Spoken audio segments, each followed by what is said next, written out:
Oui, donc bonjour tout le monde et bienvenue sur un live d'Equarior. Tout simplement aujourd'hui on va voir les règles de base. Je vais vous montrer à la fois le jeu logiciel que l'on a développé et le jeu physique, et comme ça permet de voir pièce par pièce comment fonctionne le jeu, les grandes dynamiques. Donc on est parti.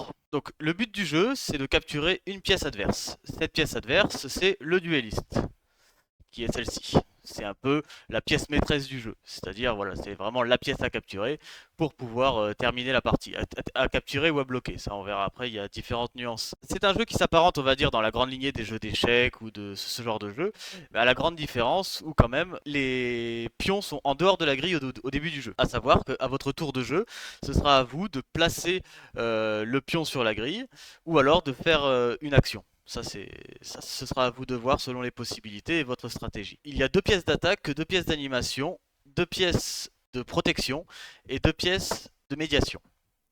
Donc si je prends une des premières pièces d'attaque du jeu, qui est le guerrier, qui a une fonction simple, elle prend toutes les pièces qui sont dans son axe adverse. C'est-à-dire qu'en un coup, elle va pouvoir prendre une pièce adverse. Si par exemple, bon là, il manque d'autres conditions hein, pour que cela fonctionne, mais imaginons que dans une condition où cela fonctionnerait, on pourrait prendre cette pièce parce qu'elle est dans son axe. Voilà, on pourrait la capturer. Là où c'est important, c'est là où on va voir donc la pièce maîtresse, qui est le dueliste. Donc c'est la pièce à capturer, et c'est la pièce, son rôle, c'est de donner de l'animation sur le plateau. C'est-à-dire que pour que ce jeu fonctionne, c'est là où ce jeu est un petit peu original, euh, une pièce pour pouvoir être utilisée et pouvoir être déplacée doit être animée. C'est-à-dire que là, et ça fonctionne toujours avec les axes. Les axes, c'est diagonale, horizontale et verticale, peu importe le nombre de cases. Là, par exemple, la pièce seule, elle n'est pas animée, donc elle ne peut pas être utilisée, ni être déplacée, ni utiliser son pouvoir. Et c'est le cas pour toutes les pièces du jeu. Si je pose le dueliste ici, par exemple, elle est dans son axe direct. Direct parce que les interactions de ce jeu ne fonctionnent pas s'il y a une pièce intermédiaire. Que ce soit une pièce à moi ou une pièce adverse, ça ne fonctionnera pas. Donc là, la pièce est animée, donc je peux l'utiliser et utiliser son pouvoir. À savoir, je peux la déplacer, peu importe où. Tant que c'est sur un axe, horizontal, vertical ou en diagonale. Et je peux utiliser son pouvoir, à savoir manger une pièce. Par exemple, là, dans ce cas-là, mon guerrier est animé et je vais pouvoir donc capturer la pièce adverse. Des pièces d'attaque du jeu qui est le conquérant. Le conquérant, alors, a un peu le même pouvoir que le guerrier, c'est-à-dire qu'il peut prendre une pièce adverse, mais la différence, c'est qu'elle peut prendre en un seul coup joué plusieurs pièces adverses. À savoir que par exemple, à condition qu'elle soit animée entre chaque déplacement. Par exemple, si je fais ça et je fais ça, par exemple, voilà, ce sont les pièces adverses qui sont sur le terrain, qui elles, par exemple, là dans ce cas-là, ne sont pas animées, mais peu importe. Moi, mon conquérant est animé, donc je peux manger à mon tour de jeu cette pièce, et comme il est toujours animé, je peux commencer une autre action, et pourquoi pas manger cette pièce. Ce qui est intéressant de voir, c'est que là, par exemple, je suis sorti de l'animation. Là, on n'est plus animé, mais cela fonctionne toujours. Dans le sens où j'ai pu me déplacer jusque-là en quittant l'animation. Maintenant, bien sûr, au prochain tour, là ça va être à l'adversaire de jouer, mais au prochain tour, si je veux utiliser à nouveau cette pièce, je peux pas, parce qu'elle n'est plus animée. Il va falloir que soit je trouve une autre solution, soit que je bouge mon dueliste pour pouvoir le remettre dans l'axe. Le protecteur. Le protecteur, c'est le bouclier du jeu.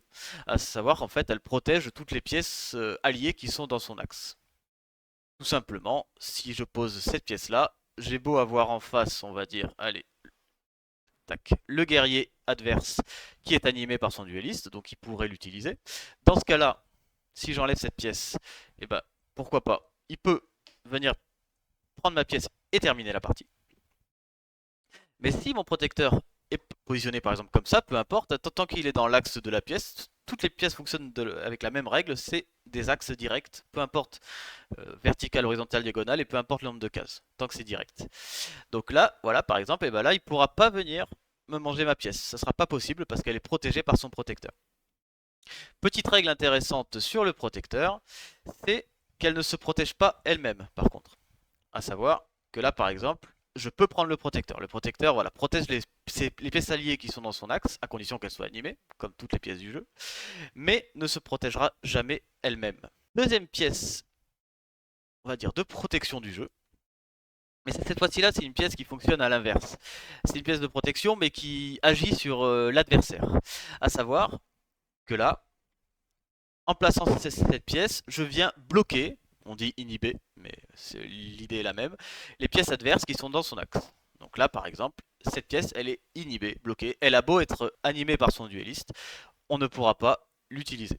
Je peux ni la déplacer, ni utiliser son pouvoir, et ça sera le cas pour toutes les pièces du jeu. Par contre, bah, on peut s'en protéger. Comme de la prise, on peut s'en protéger par le protecteur. Oui, oui, comme ça fonctionne. Le protecteur est animé.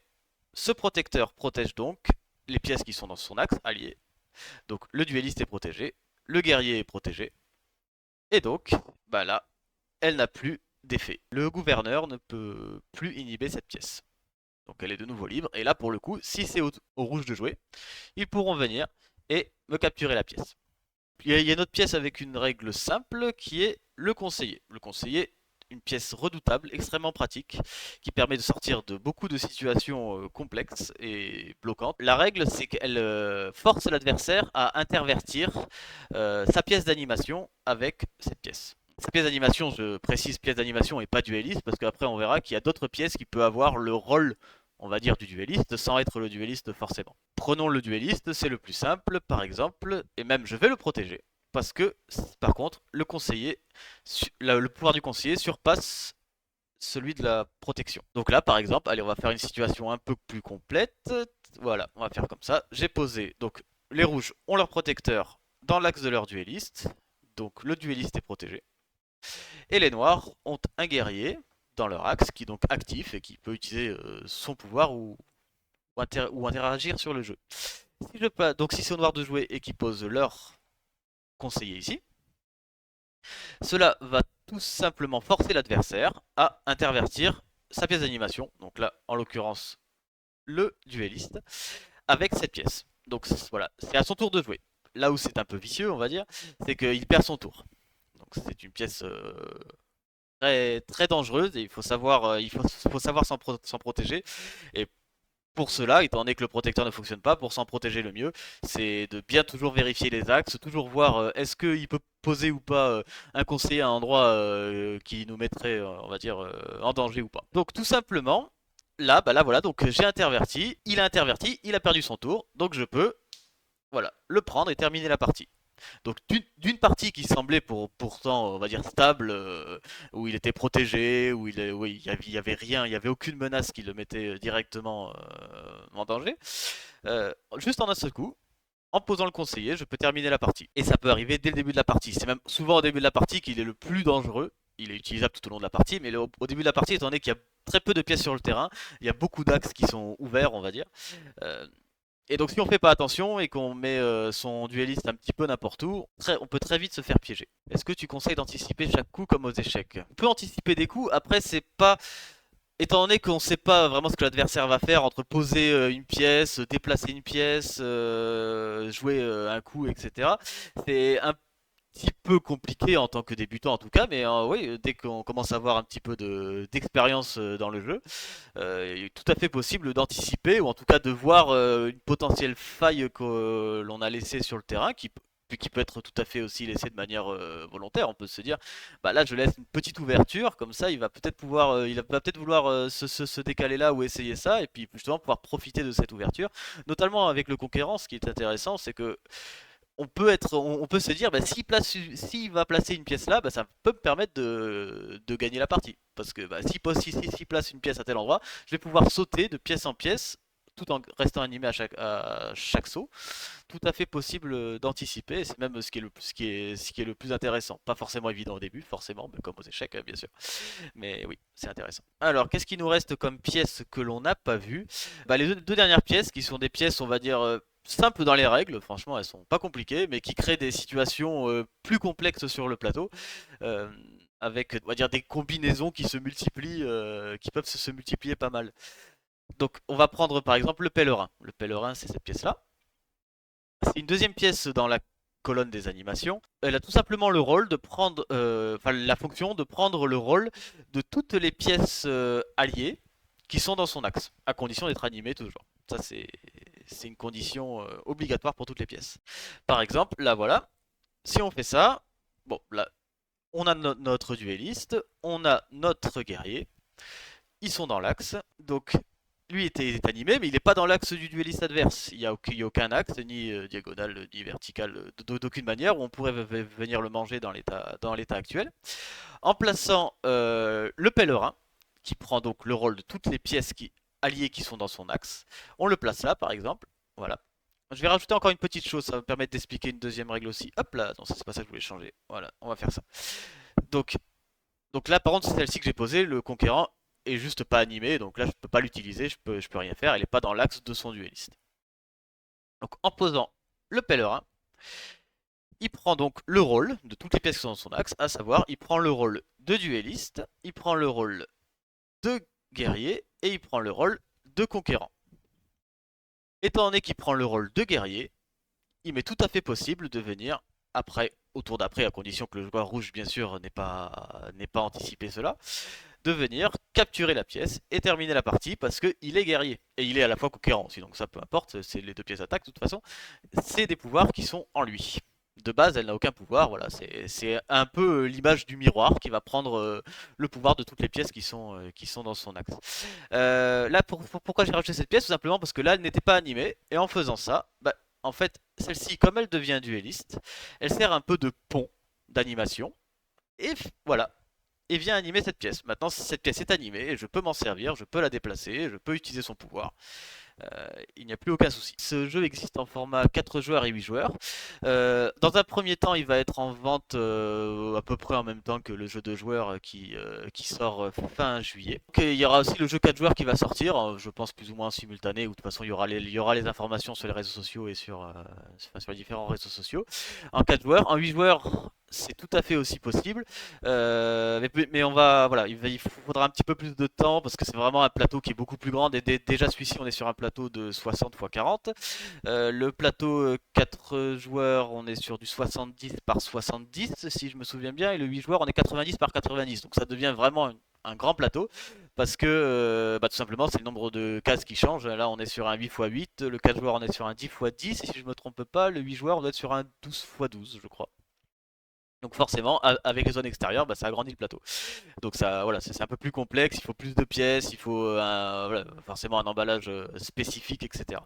Mais oui, absolument, ça fonctionne. 4 joueurs, c'est très intéressant à jouer aussi. Parce que bon, 2 joueurs, c'est chacun pour soi, on va dire. Forcément, de base, voilà, c'est un camp contre un camp. En 4 joueurs, même si il n'y a pas de... il n'y a pas de team, on va dire, faite de base, c'est-à-dire que chaque joueur est pour soi.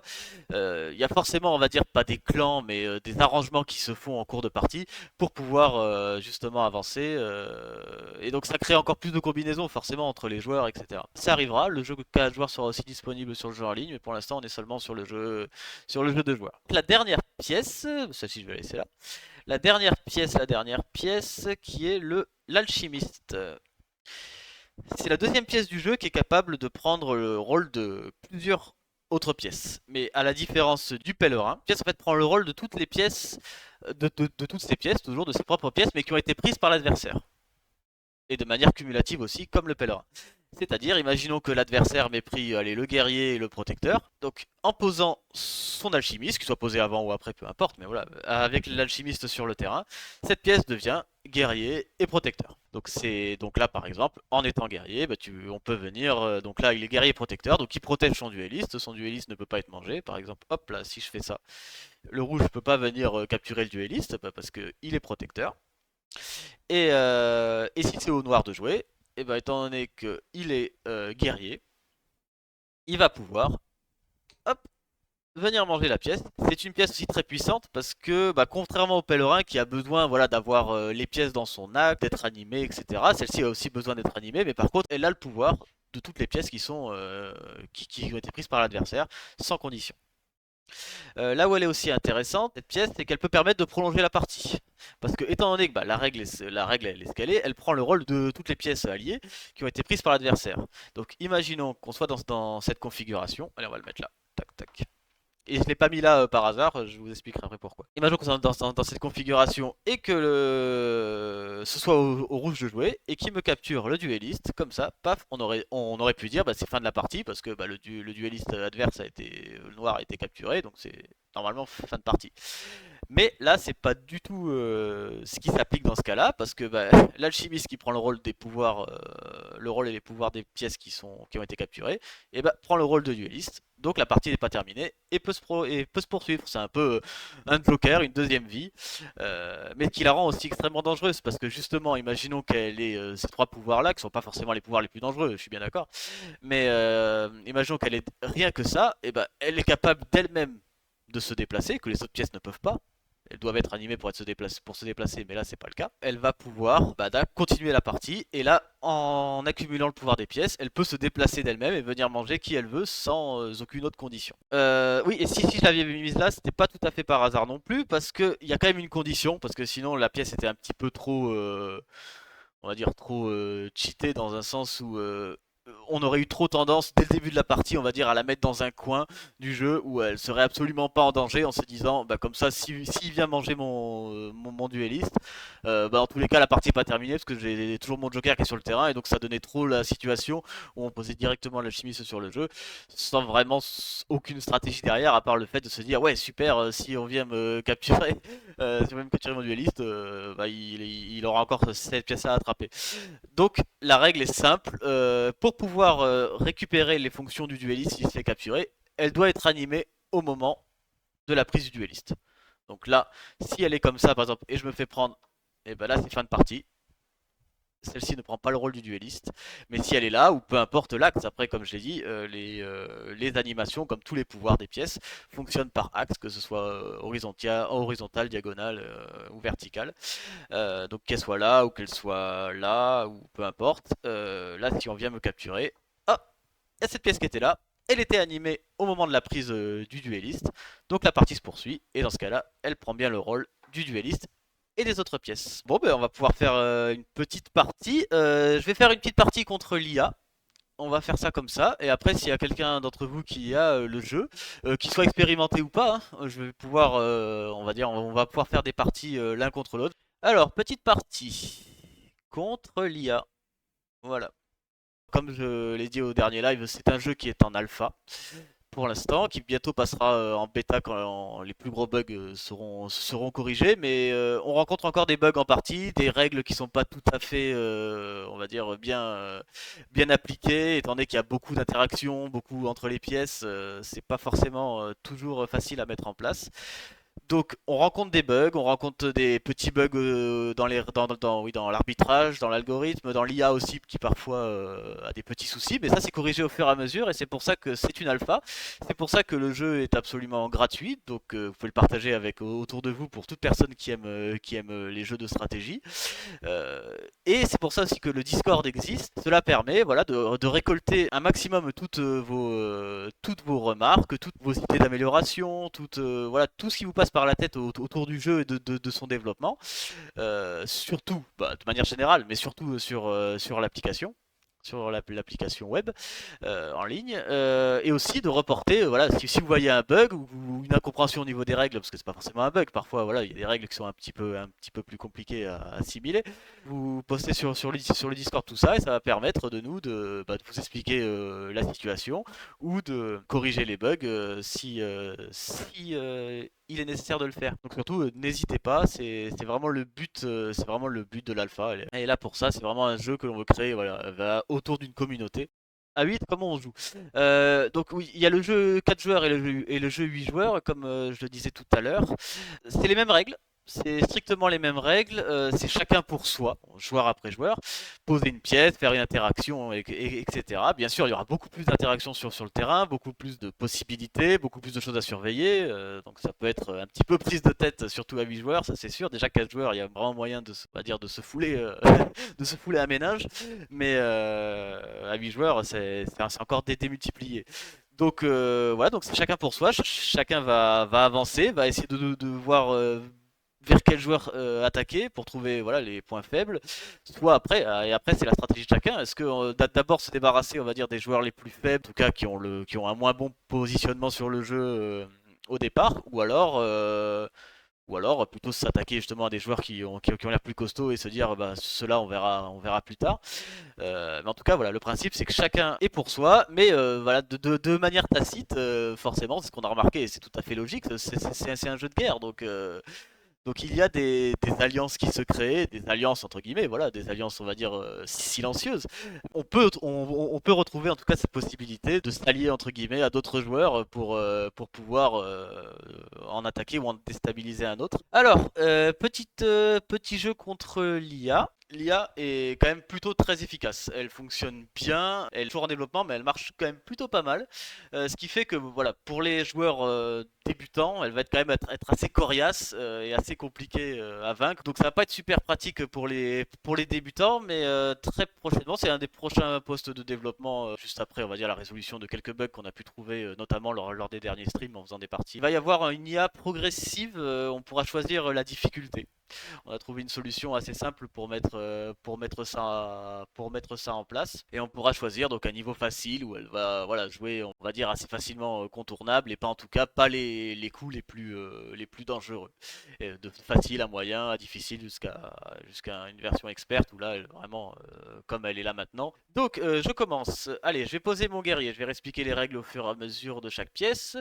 Le guerrier, je vais le mettre là par exemple, c'est une pièce qui sert à prendre une pièce adverse. Pour qu'une pièce fonctionne, comme je l'ai dit tout à l'heure, elle doit être animée. Animée, l'animation se fait grâce au dueliste qui est cette pièce là, que là je prends en surbrillance, qui doit être sur le plateau et qui doit être dans l'axe direct de la pièce que je veux animer. L'IA a posé son dueliste, qui est la pièce, donc qui est la pièce maîtresse, c'est la pièce à capturer ou à bloquer, parce qu'il y a aussi des blocages possibles, notamment grâce au gouverneur qui sert à bloquer des pièces adverses. Voilà, il faut soit l'avoir capturé, soit l'avoir bloqué de manière définitive, et dans ce cas-là, la partie sera terminée. Donc, lui, il a posé cette pièce, moi j'avais posé celle-là. Donc, comme j'ai dit tout à l'heure, elle n'est pas animée, parce que je n'ai pas mon dueliste qui est l'animateur du jeu, je ne l'ai pas posé sur le plateau. Donc, elle ne peut pas être animée. Donc, pour l'instant, c'est une pièce qui sert à rien. Je peux ni l'utiliser, ni la déplacer. Et ça aurait été le cas avec absolument toutes les pièces du jeu. Donc, voilà, je vais faire le choix d'animer ma pièce. Je vais me mettre, allez, on va dire, je vais me mettre comme ça. Voilà. Donc là, j'ai posé mon dueliste dans l'axe du guerrier. Et donc bah, le duelliste vient animer la pièce du guerrier. Alors, qu'est-ce que je vais faire? Donc lui, il a posé son gouverneur. Il a posé son gouverneur ici, ce qui fait que... Ah, le gouverneur, c'est une des deux pièces de sécurité du jeu. C'est la pièce qui bloque les pièces adverses, comme je le disais tout à l'heure, qui sont dans son axe. Cette pièce là qui est tout simplement animée par son duelliste, vient bloquer, inhiber toutes les pièces adverses qui sont dans son axe si elles sont pas protégées. Donc moi j'ai pas mis mon protecteur sur le jeu, donc clairement il n'y a aucune pièce protégée, donc il n'y a pas de souci à ce niveau là. Donc tac, elle est animée, et quelle pièce, lesquelles de mes pièces on trouve dans son axe? Hop là, on tire, on regarde dans l'axe, ah, il y a mon dueliste qui n'est pas protégé comme je l'ai dit tout à l'heure, donc eh ben, elle se retrouve inhibée, à savoir elle est inhibée, donc je peux ni la déplacer ni utiliser son pouvoir. Et ça, c'est le cas pour toutes les pièces du jeu. Donc là, bah, par exemple, je peux plus la déplacer. Le guerrier qui est là, qui était pourtant animé, et ben, ah, le duelliste, il est inhibé, il perd ses pouvoirs.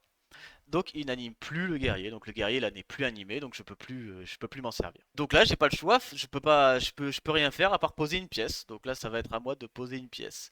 C'est là où on va voir si un des bugs a été corrigé. Comme j'ai dit, l'inhibition ne prévaut pas sur la protection. Donc comme si ma pièce est protégée, elle n'est pas inhibée. Elle peut pas être inhibée.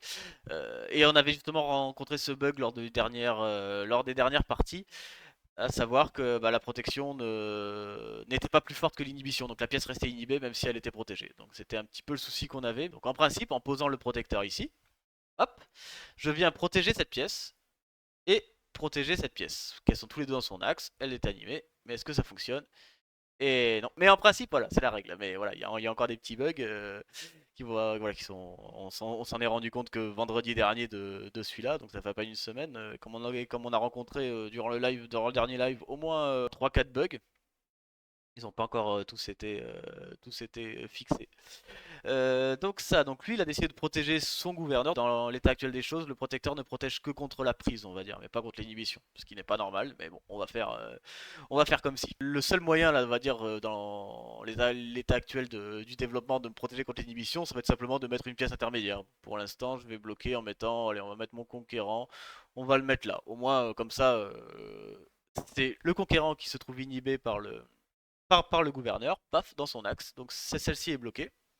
Mais le dueliste, lui, ne l'est plus. D'ailleurs, on voit que je peux le déplacer parce que, comme j'ai dit, les pouvoirs, comme les déplacements, ne sautent pas par-dessus une pièce, qu'elle soit alliée ou adverse. Donc là, il a posé son guerrier, qui c'est juste pour m'embêter, clairement, parce que le guerrier qu'il a posé n'est pas animé. Donc c'est juste pour couper justement le lien entre mon protecteur et mon dueliste. L'IA a estimé que c'était un des meilleurs coups à jouer. Comme ça, bah, mes pièces sont plus protégées. Dans l'état actuel, ça change rien pour l'instant. Mais c'est vrai que si je fais rien, bah là mes pièces sont plus protégées alors qu'elles l'étaient. Et même le guerrier n'est pas protégé. Parce que même si elle est dans l'axe de son protecteur, le protecteur lui, il n'est pas animé. Et une pièce doit être animée pour pouvoir fonctionner. On va poser, hop, j'ai posé mon pèlerin ici. Le pèlerin, comme j'ai expliqué tout à l'heure, c'est la pièce qui prend le pouvoir de manière cumulée de toutes les pièces de toutes les pièces alliées, pardon, c'est important à préciser, qui sont dans son axe et de manière cumulée. C'est-à-dire que là, le pèlerin, étant donné qu'il est animé, hop là, il est animé, prend le pouvoir à la fois du protecteur, du guerrier, du conquérant et du dueliste. En prenant le pouvoir du dueliste d'ailleurs, il réanime la seule pièce qui n'était pas animée, hop là, en faisant un petit peu un pont, comme ça, il réanime le protecteur. Et bien sûr, bah, le pèlerin, on va dire, communique le pouvoir du protecteur, comme il est protecteur, aux autres pièces qui n'étaient pas protégées, à chaque fois, à savoir par exemple là le conquérant. Donc là, lui, qu'est-ce qu'il a posé? Parce que moi, en expliquant les règles, je fais pas du tout. Voilà, donc lui aussi a mis son pèlerin, qui est animé, et qui prend toujours le pouvoir des pièces alliées, tout le pouvoir des pièces alliées qui sont dans son axe. Donc là, hop là, animé, et donc il devient dueliste, et il devient protecteur. Donc là, et là, c'est là où l'IA n'a pas vu une faille, parce qu'en principe, sauf si, encore une fois, il y a un bug, je suis censé pouvoir terminer la partie. Le conseiller sert, comme je l'ai dit, à intervertir sert à intervertir une pièce d'animation adverse avec cette pièce, à condition qu'elle soit animée. Donc en la mettant, je vais pas la poser tout de suite parce que normalement si ça fonctionne ça va aller vite. En la mettant ici par exemple, en la mettant juste là entre à droite du guerrier, elle sera animée par l'intermédiaire du pèlerin. Hop, elle sera animée. Le pèlerin communique le pouvoir du dueliste d'animation au conseiller que je posais là. Et à son tour de jouer, normalement, si tout va bien dans le meilleur des mondes, il est censé être obligé d'intervertir sa pièce avec mon conseiller qui est là. Donc on va faire le test. Et voilà, ça a fonctionné. J'ai posé mon conseiller et il n'a pas eu le choix. Là où elle est très dangereuse cette pièce, c'est que ça fait sauter son tour de jeu. Donc c'est de nouveau à moi de jouer. Donc en principe, si je prends le guerrier et que je capture la pièce, voilà, c'est terminé. J'ai gagné la partie contre l'IA. Et on va parler du jeu physique. Donc le jeu physique qui est proposé, il est proposé, peu importe soit le 4 joueurs ou 8 joueurs, ce sera les mêmes choses. Il est en une version un petit peu premium, avec un plateau. Alors le plateau il est en néoprène, ce qui est très pratique parce que comme ça il se roule, qui se range dans un tube. C'est un tube qui est présenté comme ça, où tout est à l'intérieur, le plateau et les pièces. Donc le plateau, c'est un plateau en néoprène qui est d'une très bonne facture, très agréable à utiliser, qui tient dans le temps. Et les pions, c'est des pions en aluminium, comme ça. Donc qui sont quand même bien lourdes, très agréables en main, surplombés d'un doming. Alors c'est une sorte de résine, enfin le motif est dans une sorte de résine, comme ça un petit peu en forme de dôme, ce qui donne vraiment un aspect très sympa au jeu. Les pions sont proposés dans des petits pochons comme ça à l'intérieur. Super, bon voilà, bah alors là, si quelqu'un veut faire une petite partie contre moi, expérimenté ou non, Start Game, hop là, ok, parfait. Bon bah par défaut, c'est toujours les noirs qui commencent. Bon, je vais poser un truc simple pour commencer. Je vais poser mon guerrier là, voilà, le guerrier, une pièce d'attaque, la pièce d'attaque la plus simple des deux. Alors, Il a posé son dueliste, voilà, c'est un peu, on se retrouve un petit peu dans la même début de partie que contre l'IA tout à l'heure. Donc allez, moi je pose aussi mon petit dueliste, comme j'ai fait tout à l'heure, je vais rester dans le même style de début, j'aurais pu varier, c'est vrai, pour varier les plaisirs, mais tant pis, une prochaine fois. Allez, je vais poser mon petit dueliste là, donc maintenant j'anime le guerrier. Là il a posé son guerrier. J'ai potentiellement le droit, même absolument le droit, si je veux, de venir manger son guerrier. Est-ce que c'est la meilleure des techniques? Je ne pense pas forcément. Parvenir à me manger mon guerrier au tour prochain, il peut pas faire. Enfin, si, il peut aussi manger mon dueliste, mais voilà, c'est sûr qu'il faut que je fasse quelque chose. Mais je vais aller, on va jouer la sécurité un petit peu, et puis je vais venir me protéger. Donc là, il a posé son conquérant, la deuxième pièce d'attaque. Clairement, là au prochain coup, il peut venir me manger le protecteur, et donc bah, les pièces ne seront plus protégées. Donc voilà, on va continuer de faire nos petits bonhommes de chemin en protection, pourquoi pas. Allez, on va poser le pèlerin ici. En posant le pèlerin, il devient à la fois guerrier, dueliste et protecteur. Et devenant protecteur, il protège lui aussi les pièces qui sont dans son axe. Donc il protège le protecteur. C'est la seule façon de protéger le protecteur, c'est avec le pèlerin. Et dans ce cas-là, les deux s'entre-protègent. Il y a des solutions, casser des liens, inhiber les deux à la fois. Waouh, mais tout est protégé là. Bah oui, c'était un peu l'idée. J'avais pas envie que tu me prennes mon protecteur pour qu'après tu t'amuses avec le conseiller. C'était pas du tout mon objectif. Voilà. Casser un peu les axes. C'est un peu ce que je disais tout à l'heure. Je sais pas pourquoi j'ai fait. Là, c'est une erreur de ma part. J'aurais pas dû laisser cette possibilité. J'aurais clairement dû mettre mon pèlerin là. Sa pièce n'est pas utilisable dans l'état actuel, son pèlerin elle est pas animée, elle est dans l'axe d'aucune de ses pièces, donc elle n'a aucun pouvoir, voilà, juste elle me bloque justement ce flux, à la fois ce flux là aussi d'ailleurs. Je vais poser mon conseiller ici. Normalement, en posant mon conseiller ici, elle sera animée par cet intermédiaire, il n'aura pas le choix d'échanger ces deux pièces. Ah bah voilà, t'avais pas le choix. Et maintenant, mon pèlerin qui est guerrier, je devrais pouvoir le capturer. Voilà, fin de partie. Bien joué, bien joué. Alors, petit guerrier, tu commences avec ton petit guerrier. Je vais jouer autre chose, c'est pas forcément ultra intéressant de commencer par ça parce que ça peut être une pièce qui peut être très pratique plus tard. Peut-être que je vais me faire avoir facilement. Mais c'est pas grave, c'est histoire de varier un peu les plaisirs, on va dire. Allez, on va poser ça comme ça. Je pose mon gouverneur, donc pour l'instant il n'est pas animé, il ne bloque pas sa pièce. Pour l'instant, toujours pas d'animation sur le plateau, donc aucun danger immédiat, y a aucun souci. Allez, bah moi je vais animer un petit peu, on va bien voir ce qui va se passer. Hop! Donc là maintenant, moi j'anime mon gouverneur, ce qui fait que bah, j'inhibe ces deux pièces qui de toute façon pour l'instant ne pas d'utilité tant qu'il n'a pas posé son dueliste, mais voilà.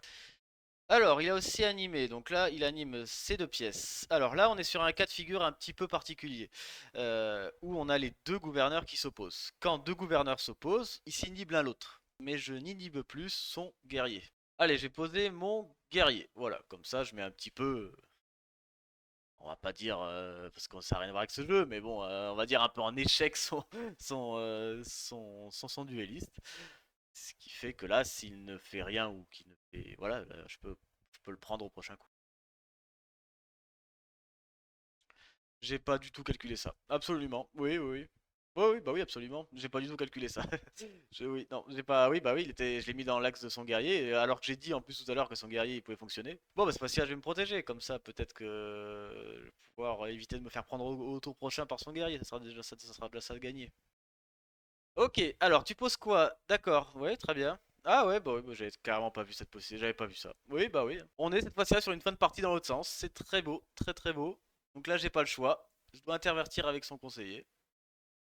Et maintenant, mais non, pas du tout. Je croyais que j'allais atterrir dans l'axe de son guerrier, mais pas du tout en fait. Donc pour l'instant, ça passe encore. Non, ouais, non, j'ai mal vu. Je pensais que j'allais être dans l'axe de son guerrier et qu'il allait pouvoir me prendre directement.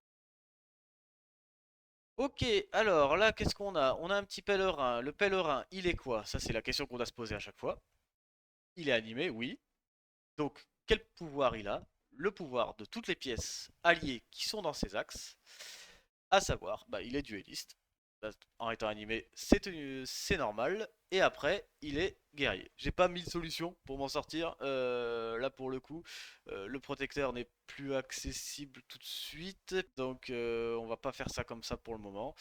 On va la jouer autrement. On va la jouer juste comme ça, histoire de démêler un peu le truc et l'obliger à faire une action. Pourquoi j'aurais dû switcher? Non, j'ai pas à switcher. Son conseiller, ici, n'est pas animé. Pour qu'une pièce puisse utiliser son pouvoir, elle doit être animée. En plaçant le conquérant comme ça. Alors, j'ai... il me met... Voilà. Son pèlerin devient un conquérant. Pas du tout, parce que son pèlerin n'est pas animé, donc non, je dis n'importe quoi. Là, ça fait rien de plus que le fait qu'il a juste placé un conquérant qui est animé et qui peut potentiellement manger mon conquérant. Ça, c'est vrai. Mais à part ça, ça ne fait rien d'autre pour le moment. Qu'est-ce que tu me dis? Alchimiste à côté de ton gouverneur. Alchimiste à côté du gouverneur. Pourquoi est-ce que tu veux demander d'alchimiste à côté du gouverneur? Oui, pour histoire que si tu me prends une pièce, que je sois pas foutu. Mais moi, je suis quelqu'un d'original, je vais essayer des trucs. Si je fais ça, ça va pas t'empêcher de prendre mon... On verra. Ça va pas t'empêcher... Ah mais non, mais là, je suis... Il est inhibé mon truc. Bah oui, il est inhibé là pour le coup. Bah oui, bah, forcément, parce que oui, j'avais oublié la règle que... Enfin la règle, le bug qui fait qu'il se protège pas lui-même. Bon, c'est pas grave. Normalement, il est censé te protéger de ton inhibition, mais là pour le coup, avec le bug, ça va pas fonctionner. Donc il faut vraiment que ça soit corrigé pour le prochain. On se fera... Ça aussi, ça fait partie des axes de développement qui sont tout à fait prévus. C'est de créer des tournois après quand le jeu sera bien sûr fini, enfin en tout cas qu'il n'y aura plus de bugs dans l'arbitrage. C'est de créer des tournois, de créer des rooms, on va dire, je sais pas moi, d'une vingtaine de personnes et comme ça créer des tournois jusqu'au grand vainqueur. Et pourquoi pas, on a pensé, pourquoi pas gagner des lots, des jeux, des choses, voilà, on va dire des items à l'effigie des Quarriors ou des choses comme ça. Alors, t'as placé qui? C'est pratique sur les choses sur les côtés, comme ça, même si ça peut faire trop fait attention. T'as placé ton guerrier en E4. Non, c'est l'inverse. T'as placé, c'est vers le haut. T'as placé ton alchimiste en E8. Donc oui, en gros, tu t'offres une deuxième possibilité de vie. Parce que là, oui, j'avais clairement la possibilité de prendre sa pièce. Et si je fais ça, bah là, ça sera pas une fin de partie. Ça l'aurait été. Mais là, ce sera pas le cas parce qu'il y a, il a cette pièce-là derrière et que je pourrais pas prendre parce que en me déplaçant là, mon conquérant ne sera plus animé. Donc je peux prendre son dueliste, mais ça va pas aller plus loin que ça. Je suis sûr qu'il y a quelque chose d'intéressant à faire, mais là comme ça je le vois pas encore. Bah oui, il y a quelque chose. En principe, bah oui. En principe, il y a rien qui m'empêche de manger ton pèlerin, on est d'accord? Donc hop, je peux manger ton pèlerin. Et après, il y a rien qui m'empêche de manger ton dueliste. Bah non. Et après, il y a rien qui m'empêche de manger ton alchimiste. Bah voilà. J'ai pu me déplacer, j'ai pas pensé au retour en arrière. Voilà, voilà. Bon, ça fait 1 heure et demie. Je pense on va s'arrêter là pour aujourd'hui. J'espère que ça vous a plu, que voilà, que vous avez compris, que j'ai été assez clair sur l'explication au début avec la vue plateau, que ça c'est quelque chose qu'on n'avait pas la dernière fois que j'ai mis en place pour ce live là et que je garderai pour les prochaines fois. Tu dois vous laisser partir avec ces deux défaites amères. Eh bah oui, c'est comme ça, mais c'est pour mieux te venger la prochaine fois. Il y a pas. Je suis sûr que la prochaine fois, on pourra retourner cette situation. Oui, un petit point aussi que je voulais rajouter au niveau de l'amélioration du jeu, il va aussi y avoir, donc ça va être juste après la correction des bugs et aussi l'interface graphique qui va changer avec pas mal d'informations supplémentaires qui vont se rajouter. On va mettre en place, on va dire, des tutoriels pour débutants avec on va dire des partie prédéfinie où voilà le but c'est vraiment de vous apprendre chaque pièce, l'utilisation de chaque pièce que vous pourrez faire en tout début d'apprentissage pour voilà vraiment apprendre l'utilisation de chaque pièce sans être lancé comme ça contre une IA, à ne pas savoir quoi faire, voilà, ça sera quand même plus sympa. Voilà, voilà, bah merci tout le monde d'avoir suivi ce live, c'était super sympa, c'était dynamique, on a bien pu échanger, on a pu faire des parties ensemble comme je vous l'avais promis la dernière fois. Et on gardera ce format pour les prochains lives. Peut-être qu'il y aura des lives un petit peu différents où on parlera plus, on va dire, de l'histoire du jeu, peut-être plus aussi des personnages, parce que derrière chaque pièce, voilà, il y a une histoire de personnages, de pouvoirs, vraiment des parties histoire qui existent. Donc peut-être qu'il y aura des lives plus tournés comme ça, mais sinon on va dire le live classique, on restera sur ce format-là. Explication des règles, s'il y a des nouveaux ou des personnes qui sont intéressés en tout cas. Donc on va garder ce format, voilà. Explication des règles sur le plateau, et après partie contre l'IA pour se familiariser, si vous voilà, ou alors directement on verra des parties entre nous. On verra ça comme ça. De toute façon, je ferai aussi faire des parties avec Nao pour vous expliquer un petit peu les règles aussi, si besoin. Voilà, voilà. Bah merci tout le monde et bah, je vous dis à la prochaine. Vendredi prochain, 18h30. Normalement, cet horaire est fixe. S'il y a quoi que ce soit, je préviens. Enfin, je le dirai sur les réseaux sociaux. N'hésitez pas à nous suivre sur les différents réseaux. On est sur Facebook, Instagram, TikTok, X, YouTube bien sûr. Et aussi, c'est aussi très très important, et c'est peut-être même limite le plus important, c'est de nous suivre sur Discord. Créez un compte Discord, suivez-nous sur... vraiment, c'est un serveur de la communauté qui... Voilà, le but c'est vraiment de réunir tous les joueurs dessus, qu'ils soient joueurs plateau ou joueurs en ligne, pour pouvoir voilà, créer une communauté et avancer ensemble autour du jeu. On prend tous les avis, toutes les remarques, toutes ces choses-là. Voilà, vraiment c'est créer un truc ensemble, c'est aussi très important.